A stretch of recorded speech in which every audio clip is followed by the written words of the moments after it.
Welcome to Guide Up. In this video, I'm going to guide you on how to restore archived stories on Instagram. For that, make sure you get the application and you're logged into your account.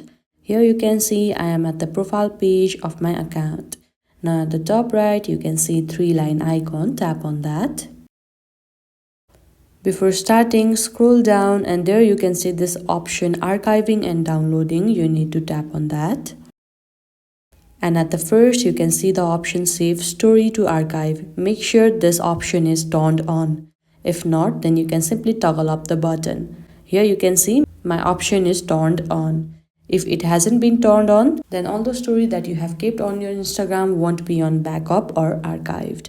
Now go back. Now there you can see the option Archive. Tap on that.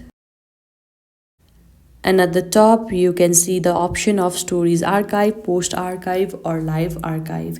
You need to tap on Stories Archive. Now here you can find all the archived stories. Now choose one of them. Now there at the bottom right, you can see more option. You can tap on that. And this kind of box will pop up where you can see various options like delete story, save photos, share as post or send. Now you can restore this story by either saving it or sharing it as a post. And this is how you can restore archived stories on Instagram. I hope you found this video helpful. Don't forget to like this video and subscribe our channel Guide Up. Thank you.